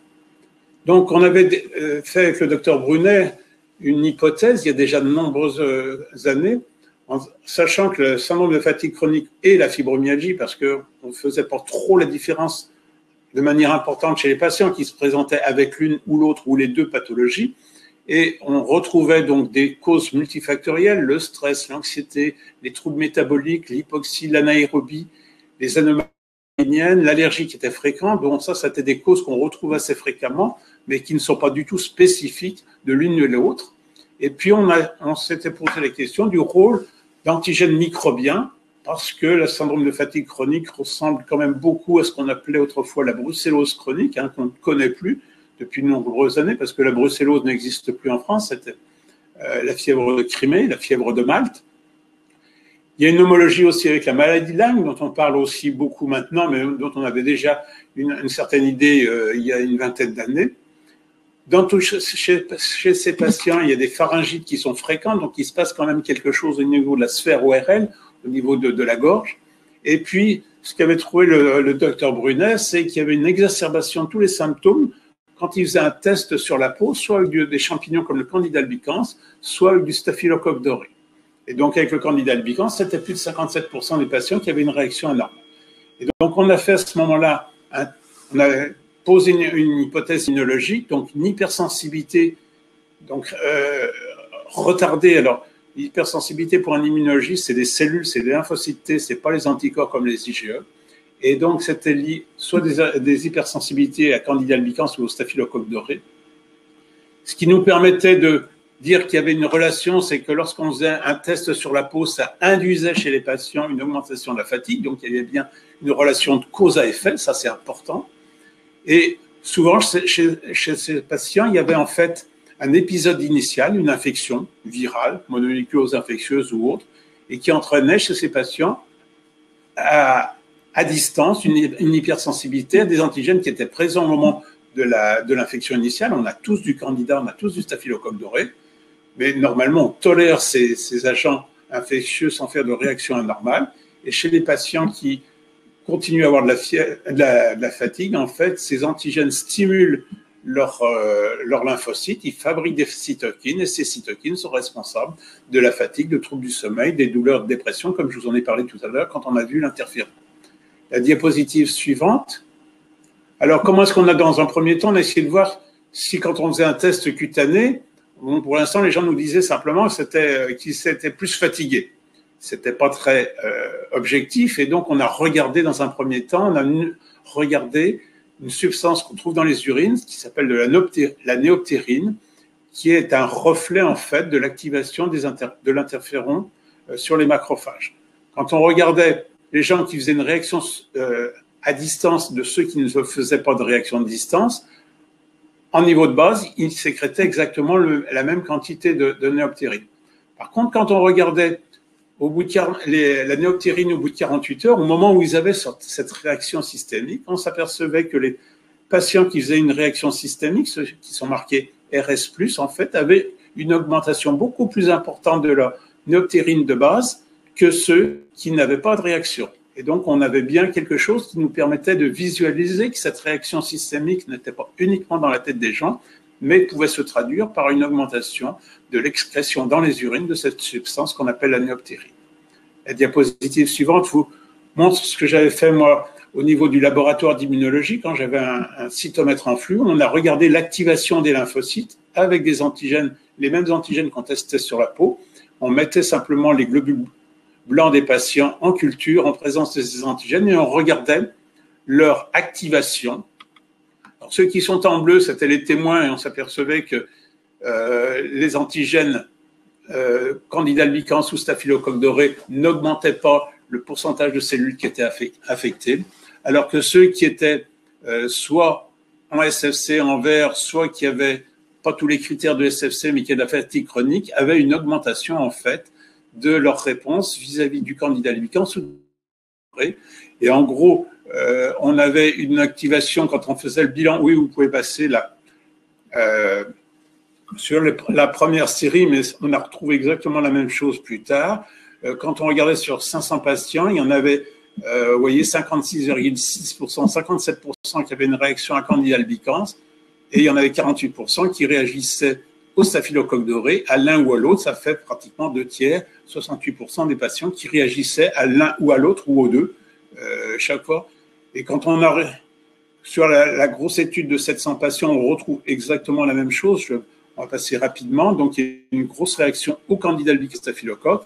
Et quand on regardait ceux qui faisaient une réaction systémique et ceux qui n'en faisaient pas, en fait, ceux qui faisaient une réaction systémique, ce sont ceux qui sont ici en rouge, ici en présence de Candida albicans. Eh bien, ils avaient une réponse beaucoup plus importante, soit des témoins que ceux qui n'avaient pas de réaction systémique. Là encore, on peut montrer que cette réaction systémique est corrélée en fait à une augmentation des lymphocytes T activés au bout de 24 heures in vitro.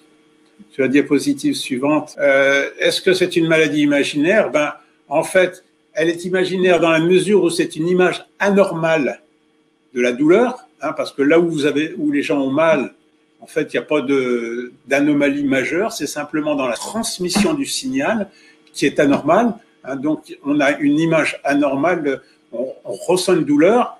Là où on ressent la douleur, en fait, il n'y a pas de chose anormale. Ce qui n'est pas normal, c'est que le petit signal de stimulation qui est présent est ressenti comme étant très douloureux. Donc, on n'a pas une image normale de ce qui se passe dans la réalité. Et ce n'est pas une maladie imaginaire parce que les gens ressentent bien effectivement ça. C'est ce qu'on appelle de l'allodynie, en fait. Diapositive suivante, voilà, qui est plus la diapositive que je m'attendais. C'est donc il y a d'autres personnes qui ont travaillé dans la littérature et qui ont montré en fait qu'il y avait une augmentation d'un certain nombre de cytokines de l'inflammation, IL-12, donc P40 et P70, et surtout l'interféron et le TNF-alpha, qui sont les cytokines de l'inflammation, qui étaient très augmentées chez les patients qui ont un syndrome de fatigue chronique tout à fait typique. Diapositive suivante.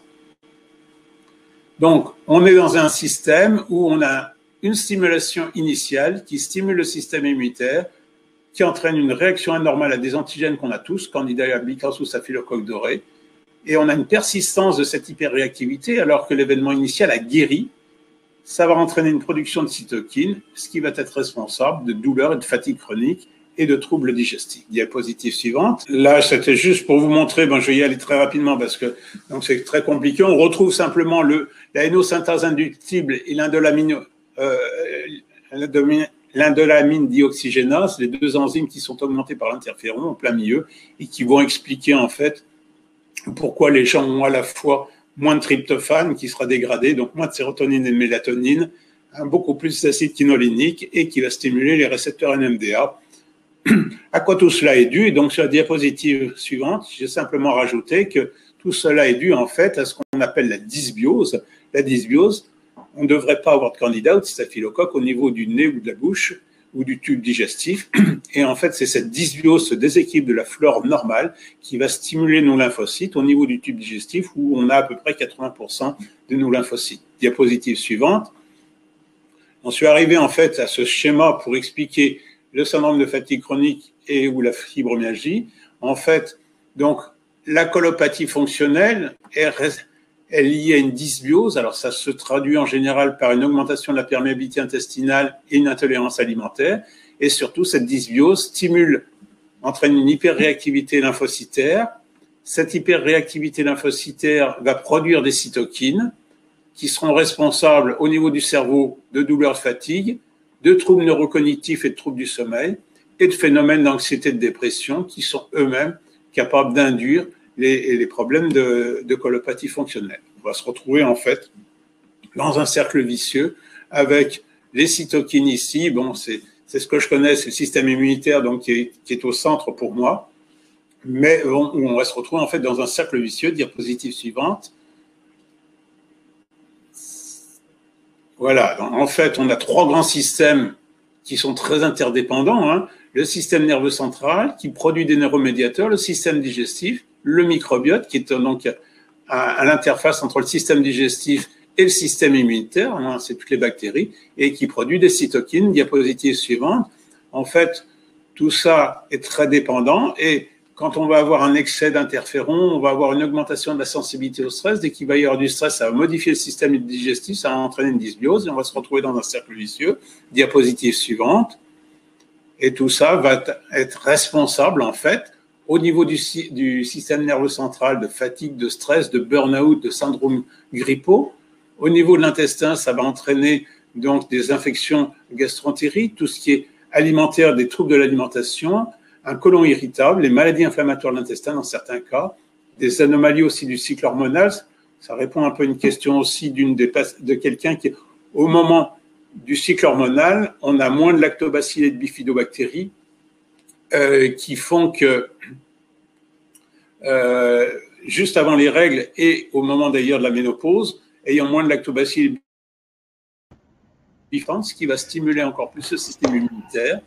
Et donc, on va avoir une augmentation de la production de cytokines et donc à la fois donc, de toutes les manifestations qu'on peut avoir juste avant les règles, hein, quand on va avoir plus de migraines, lorsqu'on va avoir plus de troubles digestifs. Et pour moi, et même les bouffées de chaleur que l'on a au moment de la ménopause sont liées à la dysbiose. Il a été montré que quand on donnait un traitement hormonal substitutif aux femmes en cours de ménopause, on améliorait en fait leur dysbiose, on augmentait leur lactobacilles, leur bifidobactéries, même sans en donner. En fait, les hormones du traitement hormonal substitutif permet en fait un bon équilibrage de la dysbiose. Diapositive suivante. Alors bon, on va passer donc, on va retrouver en fait les conséquences et tout ce qu'on va retrouver comme maladies auto-immunes, que ce soit ou les maladies dites somatoformes, tous les problèmes aussi de maladies neurologiques, hein, nerveuses, hein, l'anxiété, la dépression, et même la schizophrénie. Maintenant, l'autisme, tout ça sont des maladies où on trouve des anomalies en fait du système digestif. Toutes les maladies inflammatoires qu'on trouve aussi au niveau donc du système digestif. Donc tout ça est lié en fait à ce cercle vicieux qui se met en place et on ne sait pas où ça commence et où ça termine. Diapositive suivante. Voilà, on va passer très rapidement. Donc dans le SFC, il y a plusieurs papiers qui ont montré qu'il y avait effectivement une dysbiose. Diapositive suivante. Voilà, comment est-ce qu'on va traiter? Donc il va falloir, pour traiter aussi bien le syndrome de fatigue chronique que la fibromyalgie, il va falloir traiter les différents aspects, à la fois le système digestif, le système immunitaire, le système nerveux central. Et ça ne sert à rien de traiter qu'une seule chose, parce qu'en général, on va repartir dans le cercle vicieux si on ne traite qu'une seule chose. Donc c'est basé pour moi sur toutes les règles hygiéno-diététiques que vous connaissez, que j'ai déjà données à l'association, hein, que je donne à tous mes patients, qui existent même en vidéo, puisqu'on peut me voir sur où j'explique toutes ces règles hygiéno-diététiques. Et ça peut être aidé par certains médicaments. Diapositive suivante. Donc, on va essayer d'agir sur tous les facteurs d'hyperréactivité. On va essayer de moduler la réponse du système immunitaire et on va agir sur les conséquences de cette activation du système immunitaire. Diapositive suivante. Pour agir donc sur la cause immunologique, on va d'abord essayer de diminuer au maximum la présence des antigènes microbiens au niveau des muqueuses. Hein. Donc, on va traiter quand il y a un portage nasal de staphylocoque doré. Je fais traiter systématiquement ce portage et puis on va traiter les troubles intestinaux parce que tant qu'on n'améliore pas l'intestin des patients, on ne pourra pas les améliorer et ils rechuteront malheureusement chaque fois qu'ils auront des troubles intestinaux. Diapositive suivante.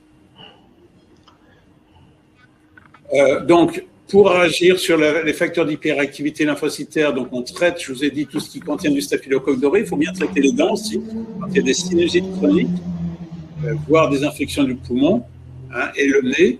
On va traiter donc la présence de Candida albicans dans la bouche et dans le tube digestif avec les mesures donc, diététiques qu'on va voir dans un instant, en utilisant aussi des antifongiques. Tout ça, ça a pour but de diminuer cette stimulation permanente par des agents microbiens.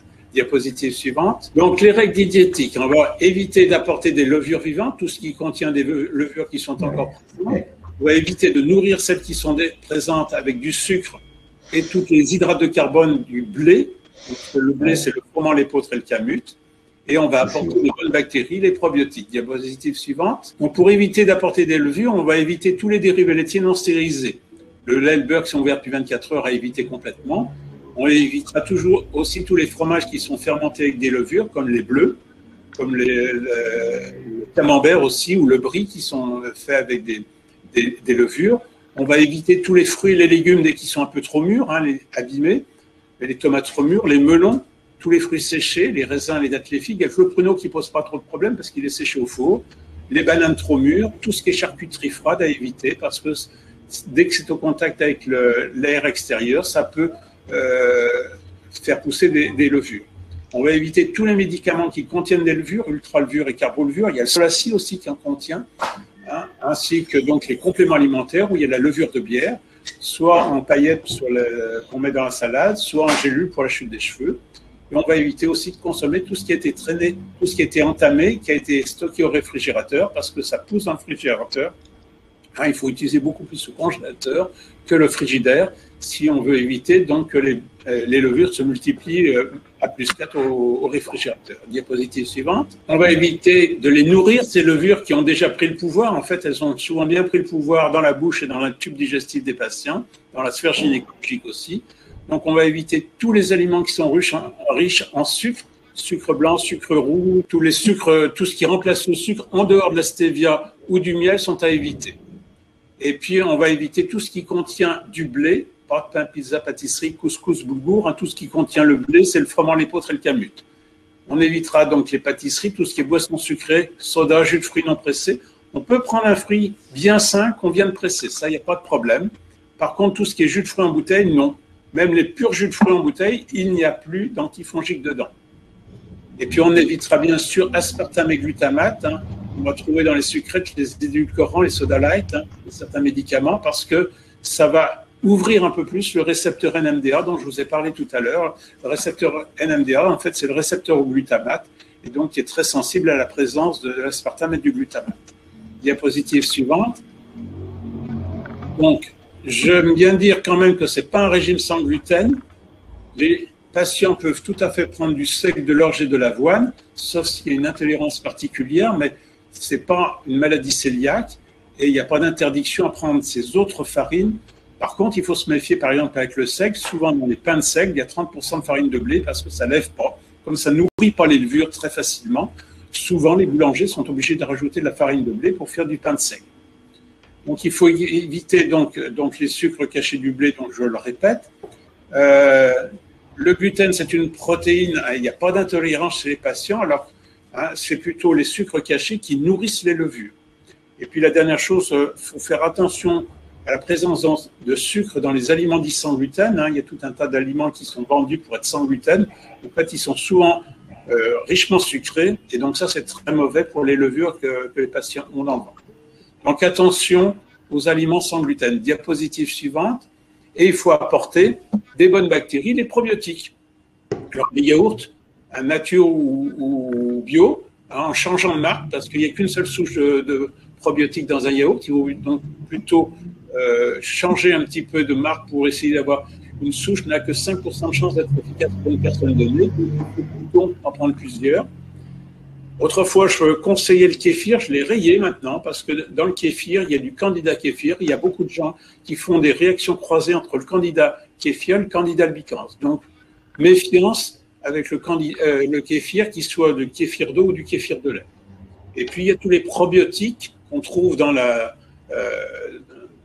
en pharmacie, en parapharmacie, dans les magasins bio. Il y en a tout un tas. Ce sont des mélanges. Il faut que chaque patient trouve celui qui marche bien. Ce sont des mélanges, donc il y a 4, 5, voire 8 souches différentes. Une souche n'ayant que 5% de chance de fonctionner, il va y avoir entre 20 et 40% de chance que ça soit efficace pour une personne donnée. Donc si au bout d'une boîte de probiotiques, on n'a eu aucun changement dans les troubles digestifs, ce n'est pas la peine de continuer avec le même probiotique, il faut changer de probiotique. Et puis il faut faire attention quand il y a des prébiotiques associés, il parle parfois de symbiotiques, parce que les prébiotiques ne sont pas toujours bien tolérés, ça donne des dysbioses, donc il faut faire attention aux prébiotiques. Alors une alimentation méditerranéenne avec beaucoup de légumes, simplement au début, attention aux légumes crus, attention aux olives, à l'ail, à l'oignon, parce qu'il y a des antifongiques, qui peuvent entraîner ce qu'on appelle une réaction d'Alzheimer. Il faut aussi se méfier aussi d'un certain nombre de légumes qui contiennent trop de fructo-oligosaccharides qui ne sont pas digérés et qui vont donner en fait une dysbiose de fermentation avec beaucoup de gonflements quand ils vont arriver dans le gros intestin. Donc, il faut parfois blanchir les légumes, c'est-à-dire on jette l'eau de cuisson des 3-5 premières minutes d'ébullition. Toutes les céréales ne posent pas de problème normalement, sauf le blé, donc quinoa, sarrasin, miel, amarante, tapioca, manioc, maïs, seigle, orge, avoine, tout ça, on peut normalement sans aucun problème, sauf le blé. Diapositive suivante, donc on va prendre des antioxydants. Voilà, donc pour conclure que donc, toutes ces règles hygiéno-diététiques, c'est pas voilà, donc c'est pas... Ouh là là tout d'un coup, ça accélère. Donc, ce n'est pas un régime, ce sont des règles. Il faut que ça devienne des habitudes pour la plupart des patients pour éviter. Hein, il faut que ça soit. Il faut pas que ça soit contraignant. C'est d'ailleurs. Voilà, bon, je sais où on est parti. Oui, quand on prend des antifongiques naturels, il faut y aller doucement au début pour éviter la réaction d'Alzheimer. De même, quand on va prendre des extraits de pépins de pamplemousse, on ira tout doucement. Si on prend de la fingisone ou d'autres antifongiques, on ira tout doucement au début. La diapositive suivante. Voilà. Donc, on va regarder systématiquement s'il n'y a pas d'autres infections. Borrelia, donc c'est la maladie de Lyme. On va regarder Mycoplasma chlamydia, des babésioses. Donc ça, ce sont des diagnostics différentiels, mais qu'il faut traiter si jamais il y avait présence de ces agents bactériens.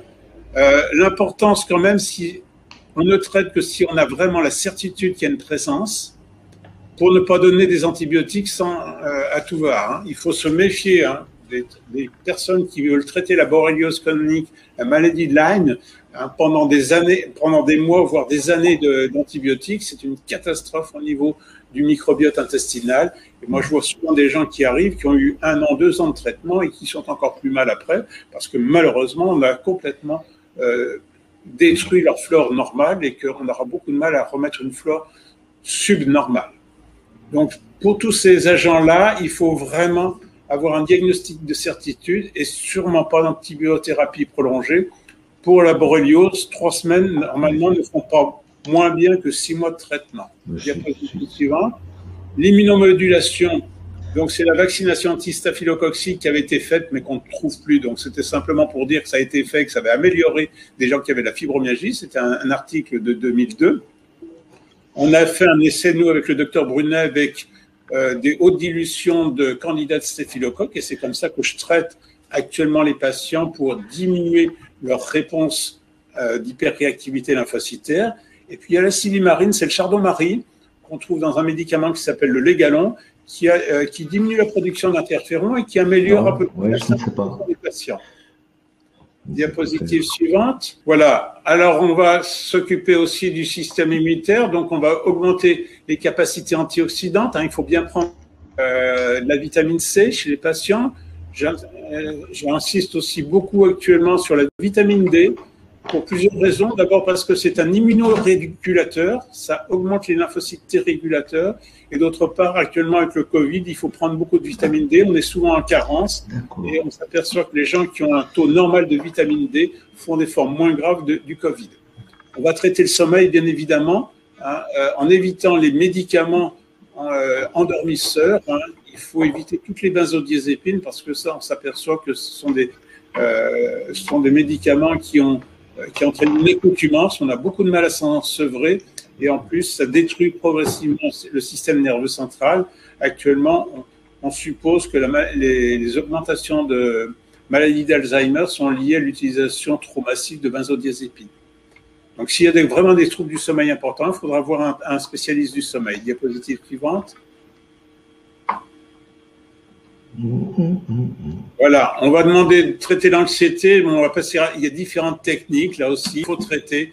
Moi, j'utilise beaucoup la dernière technique, qui est la technique d'identification des peurs inconscientes, le revécu sensoriel, qui va essayer d'inactiver en fait des peurs qu'on ne connaît pas, mais qu'on a eues très très tôt dans la vie, entre notre conception et l'âge de 2 ans. Diapositive suivante. Donc ça, on a tous eu des peurs très très anciennes dans notre vie intra-utérine ou dans nos premiers mois de vie, et c'est de l'énergie qu'on a mis en réserve en fait dans notre cerveau reptilien primitif. Et chaque fois qu'on va avoir un traumatisme ou un stress, cette énergie veut sortir, et comme ça déclenche des émotions négatives, on va avoir tendance à refermer très rapidement cette boîte, alors qu'il faut un jour arriver à se débarrasser de toute cette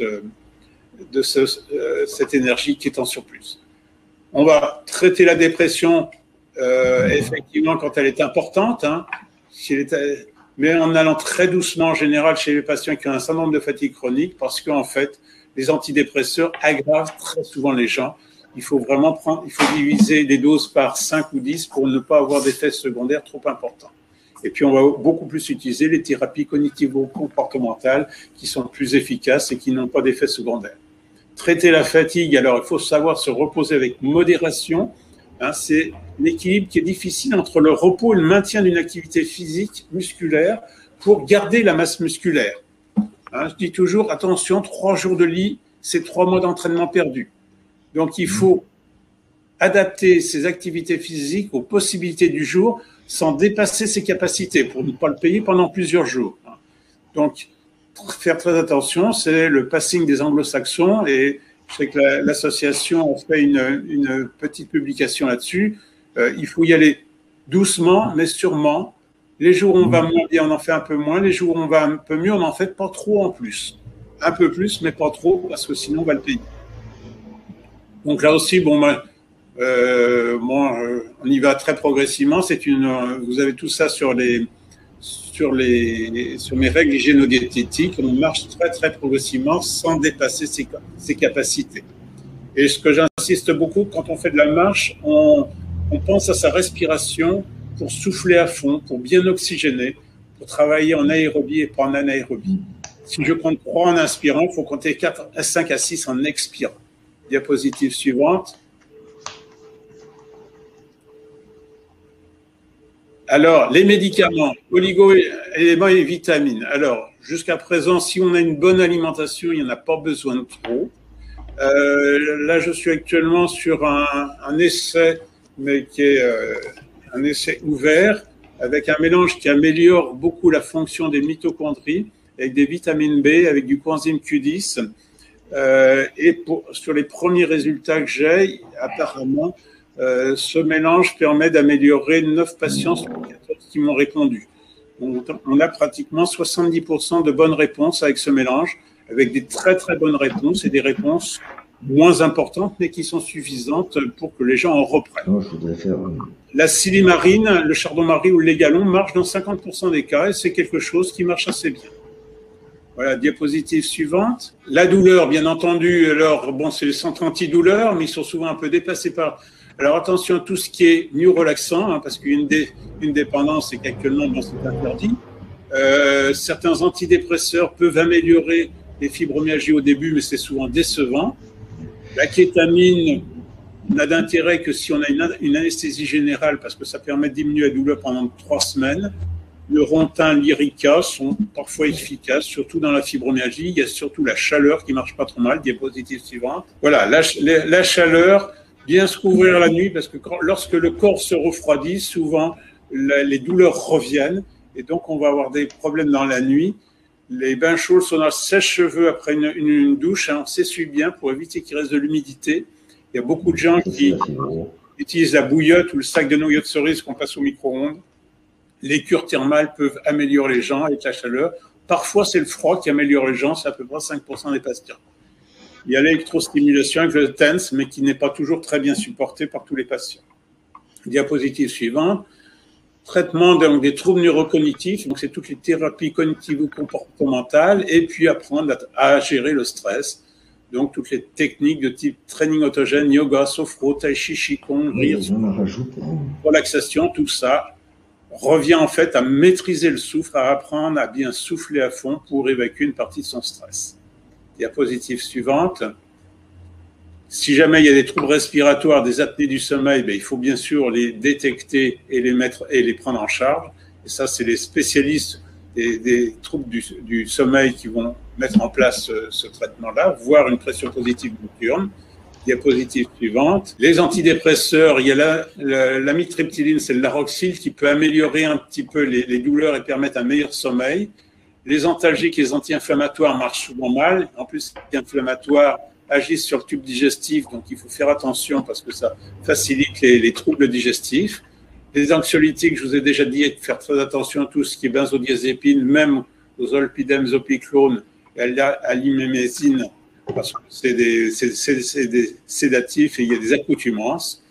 Les suppléments vitaminiques ou oligo-éléments, ce qu'il faut surtout, c'est avoir une alimentation le plus variée possible et la plus saine possible. Et attention au glutamate et à l'aspartame. Diapositive suivante. Alors, il y a des questions qui sont difficiles. C'est la question des métaux lourds. Alors, ils ont une toxicité à forte dose. Dans la bouche, quand on a des amalgames, en fait, ça fait des effets piles électriques. Malheureusement, une fois que l'effet, dès qu'on a, ça entraîne une modification donc du pH de la salive, ça entraîne une dysbiose buccale. Et même si on fait sortir tous les amalgames, malheureusement, derrière, on n'a souvent pas de rétablissement en fait, d'une flore bactérienne normale. Les chélations sont difficiles, moi je les dis. Donc en conclusion, en conclusion, donc il faut prendre en compte les causes de la fatigue, qu'elles soient neurologiques, digestives ou immunologiques. L'équilibre des flores digestives est pour moi un impératif absolu. C'est-à-dire que tant qu'on n'améliore pas l'intestin, on n'arrivera pas à améliorer les gens. Ça ne suffira pas toujours, mais c'est vraiment un impératif.